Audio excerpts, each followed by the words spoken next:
Be honest with me, run a poll. Was I doing ass? Talk to a brother without a brain, that brother don't pass. Talk to a brother without a brain, that brother has a thought like a lightning bolt, burn motherfucking leak. Lightning bolt, burn motherfucking leak.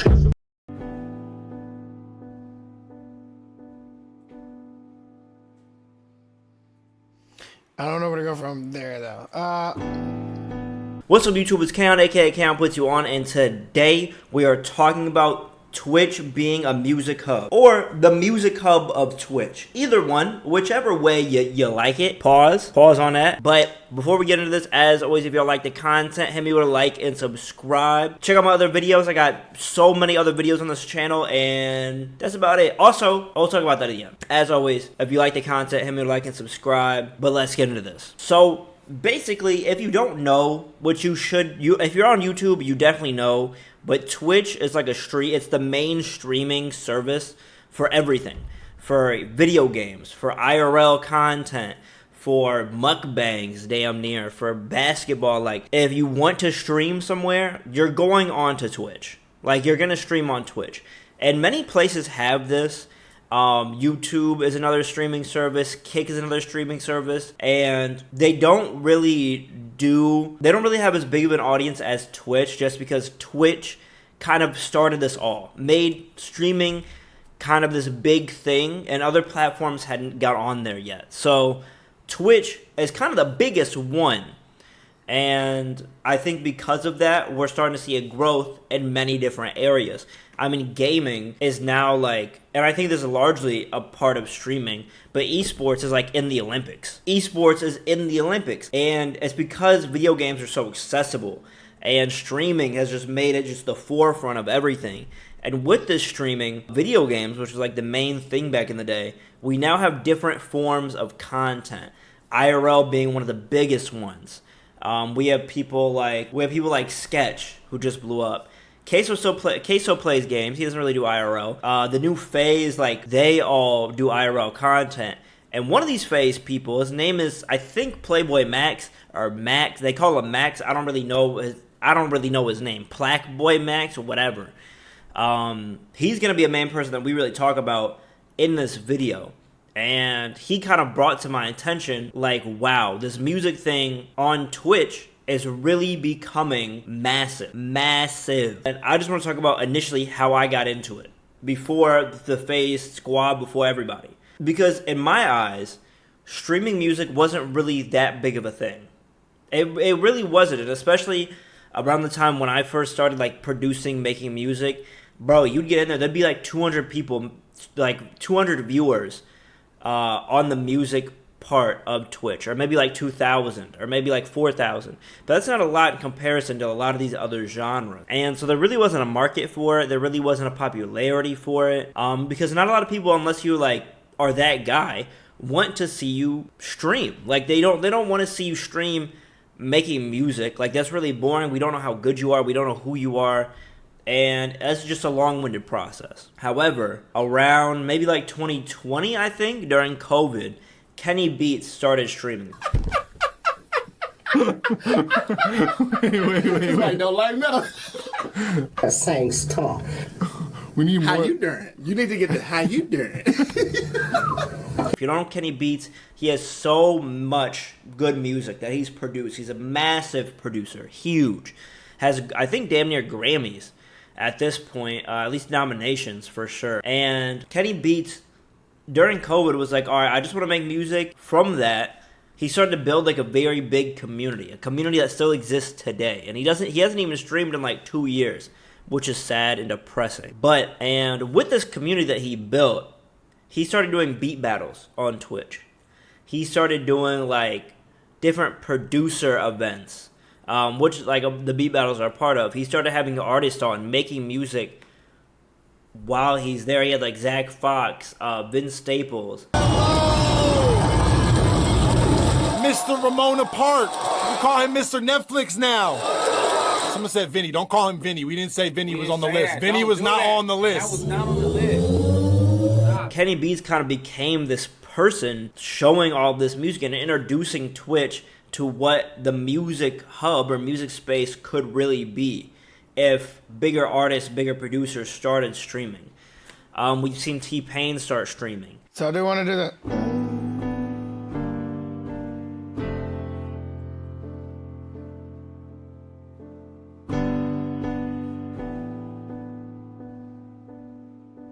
We're having all of these different artists kind of come into the streaming world, and that's kind of allowed the initial growth and the initial like blossoming of the music space. And that's kind of how I got into music on Twitch, was from Kenny Beats specifically. And because Kenny Beats started streaming and like doing these events and doing giveaways and X, Y, and Z, and really centering music and advice and therapy sessions in his streams, he fostered a great community, which you can find still in the Discord today. There's a Kenny Beats Discord. I don't know if it still is, but it was like the second biggest music Discord on Discord. It has thousands of members, and concurrently there's still a good number of them. I just went in there the other day. There's still people sending their music for feedback, people still talking to each other. There's a community that has lasted longer than Kenny Beats has streamed. So that's kind of how I initially got into it. And I tried to stream a little bit, making music. Not really my thing. I really like making music for myself. That's what I really learned. So I kind of stopped doing that very, very early on. Now, I've kind of mentioned producing on Twitch, but there's many other genres. I fell in love with a few. There's like relaxing streamers that just play the piano like kind of at night. I would just have that on in the background. There's people that play like ukuleles. They do whole covers. There's people that make their own music like on the guitar, like doing production on the spot. But one thing that I think has like really kind of popularized a little bit more was DJing. I've seen a lot more DJs on Twitch, but also on like TikTok and stuff like that. So I think in general, like DJing live is just becoming more of a thing, like on a live stream setting. And it's really interesting to see. But Twitch, I think, is one of those foundational pillars where that's kind of where I initially saw these DJs DJing, doing live streams. I didn't really see them on YouTube like that. I didn't see them on Kick. You have all these different types of genres, which is allowing this space to grow even more day by day. And Twitch has already been a creative place. I mean, there's art content. There's people doing all different sorts of content on Twitch already that's very creative. That's like digital art. There's people painting. There's people writing poetry. There's people doing everything on Twitch. But I think we're seeing kind of an uptick on music-related people doing music on Twitch. The person that I want to get to that I think is really pioneering this, maybe unintentionally, but is Matt. He's a really big streamer. He's in that new group of FaZe that I was talking about. And they do IRL content. That's mainly their thing. However, sometimes they play games, sometimes they react to stuff. But Max has started producing. He uses FL Studio. He's not making the beat. So I should say he's producing, but I would say he's mainly engineering and rapping. Guys, be honest with me. Run a poll. Was I doing ass? Real shit, bro. Run a poll, bro. Because I literally was going to hop out this bitch. We actually got a very viral sound from that live stream, which is kind of the first of this kind, I think, which was LaserDim 700. If you don't know LaserDim, definitely check him out. He has a really great personality. He has great interviews, and he's just a fun person to kind of watch do music. And so he has a very popular clip of him and Max rapping. Times now he hella high. I ain't gonna lie, I peer pressured him just a little. Every time I won't message you, I just pull up on you. Anytime you can push up on me, stop. Beats mainly LaserDim, but Max has gotten significantly better since then. And it's just really, really cool to see kind of the growth that's happening. And from this viral sound, like this clip has been going around. This video on YouTube has like 1 million views. And that's on YouTube. So during the stream, there's a good amount of people too. And that's bringing in more people being like, oh, this is what FL Studio looks like. I'm sure those millions of people, most of them had not seen FL Studio at all. Like, it's so colorful and beautiful. Besides, like Ableton's ugly, you know what I'm saying? So it's pro FL till we die, you know what I'm saying? And I'm sure a lot of people had not seen FL Studio, had not seen what engineering really looks like, had not seen what recording in Edison look like. And now these people are kind of getting a taste of it. And I guarantee you at least 1% of those people, maybe less, but even if it's one, have started producing, rapping, mixing, something like that. So it's very beautiful to kind of see this growth and this thing happen in real time. So I wanted to really document it, because I think this thing could be a lot bigger than what it is now. And I really hope with sketch freestyling on Max's stream. Double R, I ain't give a dog. Always pull up double dog. I'ma pull up with my dogs and we always gon' bark. Yo, stanky on my. With Jason, who's also in Phase, singing on stream. Max producing his own music, doing really well. We have people like Kai Cenat bringing on rappers who are like previewing their music. I think a lot of these different people on Twitch coming together, putting music in this forefront, right in front of people's faces, as if it isn't now, but like it's even further in your face, and you're seeing it real time, and you're seeing it without the facade or the curtain that's normally put like in Hollywood settings or entertainment settings. You're seeing these people in their natural state making music, which is a very organic, beautiful, and natural thing.